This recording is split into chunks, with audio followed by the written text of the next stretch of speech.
Gotta go, especially when you're drinking this coffee, right? Oh man. Yeah, we just got finished talking about we ran down so this morning we talked about the Devin Haney Garcia fight. We talked about the Shiloh Sanders bankruptcy. And now we're going to talk about the transfer portal. Oh boy, the transfer portal. I think I did a pretty decent piece upon that, right? Thank you, Patriot. Thank you, Patriot. Thank you, thank you. Um, I think we talked about the transfer portal a little bit yesterday, but I'm about to get up into the transfer portal once again. I used the same slide as I had last night. There ain't no point in switching it up because we're talking about the same thing, and it's just the transfer portal, right? And a lot of teams have lost a lot of players, right? Um, and I want to break that down and I want to talk a little bit more calmly because sometimes I get a little hyped up. And when you get a little hyped up out here and you get a little aggressive with your takes, people tend to not listen and they act like you're saying a whole bunch of hoopla and your hypothesis was not on point. So therefore, I want to come a little bit calm this morning. I just want to let y'all know that it happens everywhere in college football nowadays, right? This is just the landscape. Build mercenaries and so forth and so on. However, once again, and I will say this once again, this is not it does not happen to you in your year two where you have 16 players entering the portal. Colorado's lost a significant amount of players to the portal. People once again is afraid to critique a team who puts their business out there every single day because how powerful this man is. They strike your channel. He has people that comes out and strikes your channels. Um, it's sickening, really, because I've been struck a couple times. I don't even have a big channel, but I guess sometimes my words sting, like putting salt in the wound, I guess. And I've been struck a couple times, but I have went toe to toe with some, bigger channels. They'll tell you different. They'll say, "Oh no, I never replied to him or whatever on X," and then they probably have. But I'm not here to really talk about that. I just want to get into the transfer portal, and particularly, I want to talk about, you know, I'm gonna talk about Colorado. I'll talk about Texas. We'll talk a little bit of Syracuse, Houston, whatever. But um, the way that college football is being presented nowadays. I talked about contracts. And I know I had an unorthodox and weird way of talking about contracts and like pro teams just coming out and like being a collective for a university, training these players at an early age and getting them ready for their schemes in like their sophomore year in college. I thought that was a pretty good idea. Now, what did I mean by that, right? I meant like if an NFL owner can, because they just have collectives now. It's just pay for play for college football. Let's call it what it is, right? So, the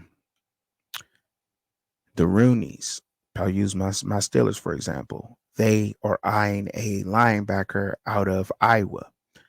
Um, we have a particular scheme that Mike Tomlin runs. Now this young man, he's not the a 5 star. He's just a 3 star red shirt freshman, right? Let's just say that. And whatever happened, sophomore, he don't have to be red shirt because he has to have some playing experience, right? We seen him play. We like some of his attributes, some of his things he need to work on. Mike Tomlin likes that, right? So Mike Tomlin sees this guy, goes to Rooney, and they say, okay, we want to invest in this kid in college. Okay, can you sign a contract with even not even your school, right? But with, a pro team, with a Rooney. I want him ready on this 3-4 scheme, and I want these attributes to be here by this particular time, and I'll give you X amount of dollars. Now I know I was way off with that, you know what I'm saying, and whatever else, but it's kind of keeping them at one place and giving these young men a something to think about with their development. Like this, like, okay, the Steelers are looking at me. The Baltimore Ravens are looking at me. Now, it's making them lock in and want more with the development, giving them the incentive to work on their development. You know what I'm saying? That's what I'm going at with that.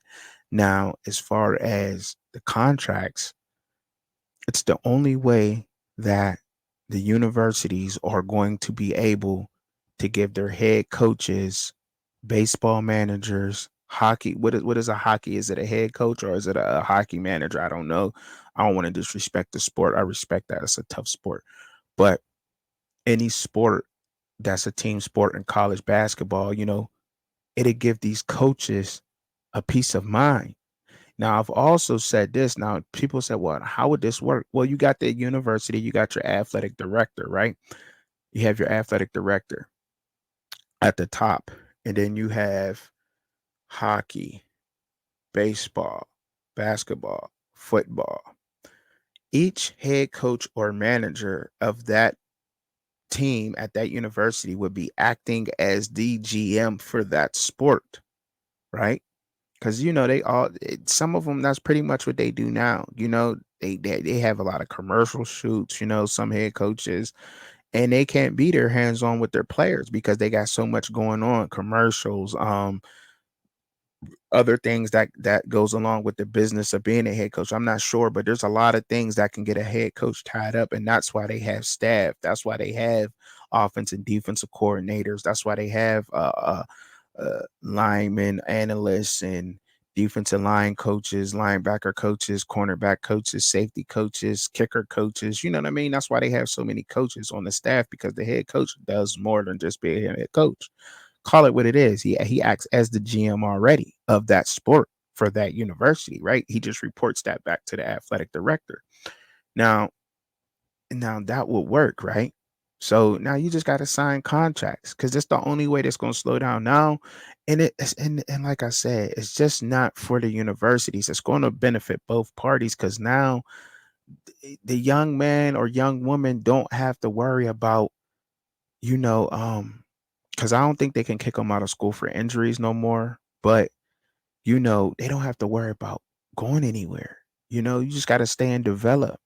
Stay and develop. Get your education, because that's the number one thing. I would believe so as a parent. Like, you want your child to get an education, because if they can't make the pros, or if they do get injured, because injury happens in sports, like especially with football, basketball, and hockey. Injuries happen. It's inevitable in those sports, right? Um, you want something to fall back on. You want to have some kind of education to fall back on that's going to give you, money or the knowledge on how to go and be a good entrepreneur in this world, right? So get your education, lock that down, and them signing contracts with these young men gives them a chance to develop them and everything else. And the best way you're going to get that is with high school students coming into college, right? Okay, you gotta sign a give me 2.5 year contract with this, or you sign a 4 year contract. You can't leave. You locked down. And if you do leave, you gotta pay this much back or whatever else. I know people are saying, oh, if you transferred and wait a year, that's the old school way. Just contracts, just bring it in. It's almost here. They're gonna need to form like they got the NFLPA. There's going to be like a, what I mean, players association. There's going to have to be a college players association. They're going to have to form one of those. Somebody's going to have to be the head of that, but it's already here. We have to start putting that in place. And the universities should be already trying to get ahead of the NCAA. And I think this is what the NCAA do. And I know a lot of people say, oh, I don't like the NCAA. Well, see, the universities are not taking the charge of this. The only I think conferences that are trying to get ahead of the NCAA in these matters are the Big Ten and the SEC. Nobody else, everybody else is just sitting back and kind of being lazy with the situation. Like, get ahead of the NCAA on this. Because if they come up with a system with contracts and get involved, then it's gonna be bad. It's not gonna be good. But if the universities can get their lawyers and the other universities on board in the conference about this, And contracts, it'll benefit they'll come up with something that'll be able to benefit all parties in the situation. And it'll take care of a lot of this portal stuff, because it does mess up some players' development. Let's call it what it is. It does, and but in some cases, no. All right. And I know I said that before about contracts, but I'm done with that. All right. Now, once again, I keep saying people talking about Kermani McLean. Kermani McLean. He came out and spoke out. It wasn't his grades why he left Colorado. It wasn't. He was a 5-star, and I understand you can critique Kermani for whatever you thought was going on, for him missing class, for him missing practice. Them was all decisions for him. But my thing is his development on the field. You can't blame no, like, he went there to be with Deion Sanders. That's the only reason why he ended up in Colorado. The only reason why. So his development on the field as a cornerback, being underneath one of the best cornerbacks and not develop, you gotta. I'm just saying, it's a little sketch, right? So, um, so cornerbacks have to come there ready because they're not being developed there by Deion Sanders, and that is evident now. That's evident. When he walked out the door, he didn't thank Coach Prime. I think he has probably now, but in his first letter, he didn't thank him. Well, yeah, like he didn't do it to diss the man. Coach Prime told him one thing and he didn't live up to his expect. He didn't do what he said he was going to do. I can guarantee you, with my hypothesis from the information that I have gathered and the things that I've watched with Colorado, that Coach Prime told Cormani McLean something of the realm like, I'm going to develop you and teach you the things that I know, cornerback, and I'm going to train you. And that didn't happen. He's being trained by Mathis and now Livingston from the Bengals. He is coaching the defensive backs with Mathis, not Coach Prime. Not Coach Prime. He's not training those guys. The only guy you can say that he works with to try to make it look like a little something is Travis Hunter, but Travis Hunter just got all those natural ball skills. He had a lot of that before he went to Colorado. Now that he's older and smarter and has played the game and has college game experience is why Travis Hunter is the player he is. I'm just saying, like, look at Travis Hunter's high school film, how he tracks the ball, how he plays the game. And then look at him, Jackson State, and then look at him now. He's like, Travis Hunter learned this. He was already that player. He was already that guy. He just was. So I don't want people to confuse that and say and use him for an example, because we have to look at somebody who's been there with Coach Prime for years. And can they cut and can they cover? Can they cover? Or they develop? Did they get better? Let's say, for instance, Shiloh Sanders. Can Shiloh Sanders cover? Can he cover? I'm gonna leave that question up to y'all. Me, in my opinion, anything that's in front of him, he's good on. Anything over his head behind him, no. So no, he struggles with that. Yes, he does. He struggles with coverage. Yes, he does. And he knows that. I'm not making up none. He knows that. Cameron Solomon Craig, does he has he gotten better? You can argue that. But experience on the field, experience is what got that guy better. They didn't develop into that. Omarion Cooper should be hands down one of the best cornerbacks in the league right now. They shouldn't need to go and get another cornerback from Kansas. Somebody on that team, they should be the best. They're being coached by the best, are they not? It baffles me that some people sometimes get that incorrect there, and they say and people just talk and they say, well, why would y'all need a cornerback? You would think you would need linemen, linebackers, something like that, but not a cornerback. There's a lot that's there. The room is enough. Can you not develop the talent you have there? But there's a developmental problem going on there, and we know that, and it's evident, and it comes from the DBs, and I think that's going to be the area of weakness with that team. We'll have to see moving forward, but I do think that that's the area that's going to happen. So because they're doing a 7-on-7 with the spring game, from what I'm hearing, they're not going to go offense and defensive line, and that's because they don't want to be exposed upon that because they still need some depth there at those pieces. And that's what I think they should be focusing on in the portal. When it comes to Colorado, they should be just focusing strictly on beef. I don't want anything but beef on this team. No Diddy, no Diddy. Whatever. I and nothing but the big guys. That's all I want. I don't want no skinny guys or anything else. I don't want no skill positions. We got those. We got DBs. I need big guys. Give me any big guy because you got supposed like once again, we know Phil Loadholt has shown results from Oklahoma, right? So we know Phil Loadholt is legit. He really can develop offensive linemen, right? We know that. We know he can do that job. He can develop them. What we don't know is can Warren Sapp develop them? But we'll see this year. But he's supposed to be, I'll say, one of the best defensive linemen ever played a game. Hall of Famer Gold Jacket. Focus on those two positions. Anything else is just obsolete. Like, why do you need it? Why do you need it? I'm just saying. But they don't. I don't think people really think about those things. Now, when it comes to like the University of Houston, we talking Houston, like they have a new head coach, I believe, and there's a whole new culture change going on over there. Mm, and it's just not right. But I do want to talk about Indiana, and I want to talk about them a little bit because Indiana, excuse me, to toast to y'all my coffee. Hold on, let me.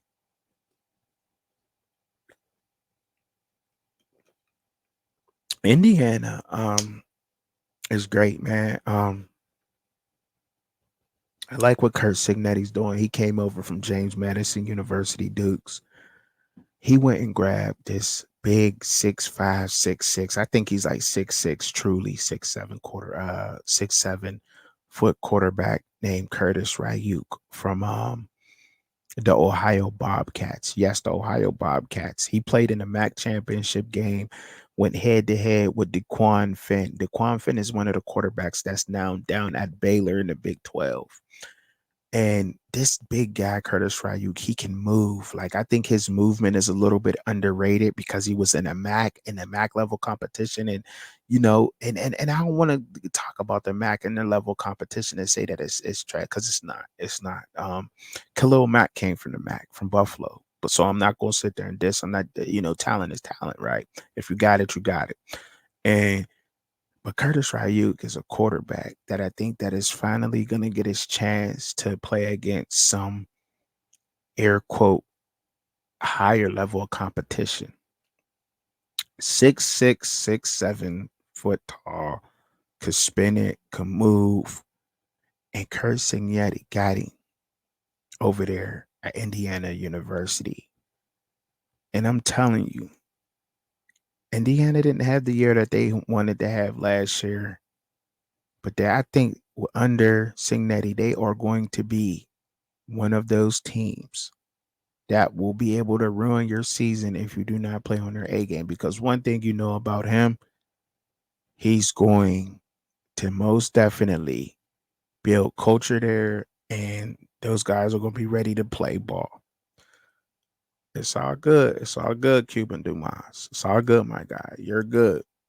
I'm about to, I just was talking about Indiana University and Kirsinetti and how he's gonna and Curtis Ryuk. I know a lot of people don't know about the guy and the kid or whatever from the Ohio Bobcats, but I'm telling you, like I've done a couple videos talking about him and him being a quarterback that could ruin your season. Him being a quarterback that I think that is going to surprise people. I think he's definitely one of them. Yeah, he's a surprise quarterback. I think he's definitely going to be surprising some people this year with his level of play. Because he played in the MAC championship last year. He wasn't a bad quarterback. He played on one of the best teams in the MAC in the Ohio Bobcats, and he met up with the Quan Finn from Toledo, and they won. They beat Toledo. They beat Toledo in the MAC championship last year too. So he got a winner quarterback, and he's like, 6'6", 6'7". You heard some comparisons to like Ben Roethlisberger, to Josh Allen, and to me, watching him a little bit, I don't want to hype him up, super a lot, because some of the things he needs to work on is his decision making. But he is I think he's a senior, or he's in his graduate year. Correct me if I'm wrong. Curtis Ryuk, for Indiana right now, transfer over from Ohio. His decision making, like, you know what I'm saying, when simply put, when to throw the ball, when to throw it away. He because he's strong, he's big, he's a big guy, he can move a little bit. And I think sometimes he underestimates his competition, if you will. Like, oh, this guy ain't gonna tackle me, and he winds up does. You know what I'm saying? And just living for another down, if you will. Just live for another down. That's all he has to do, is live for another down. Um, I think I know he can make all the throws, but the only thing, and I think that Coach Cincinnati from James Madison going up there to Indiana, I think that he'll fix that with Curtis. But I'm not saying, and I want to sit there and say that Ryuk is just, but he's a big guy, and I like the way he ball, and he's no slouch, and he can get it done. So we'll see what Indiana's going to do. But and I also want to talk about Baylor this morning too, because Baylor is one of the schools that's in the portal that don't have any outgoing transfers, I believe. I don't think they didn't lose nobody to this madness. And I gotta give them a round of applause for that, because I mean, the whole narrative, the whole thing is that people are saying, oh, everybody's losing students, everybody's losing people. Actually, I stand corrected. I stand corrected. As of what, it was the 18th, they have one person in the portal, and I'm about to show them to y'all right now. So I'll get the tab pulled up. Right here, Armani Winfield is the only guy from Baylor to enter the portal. He entered yesterday into the transfer portal. A 4-star wide receiver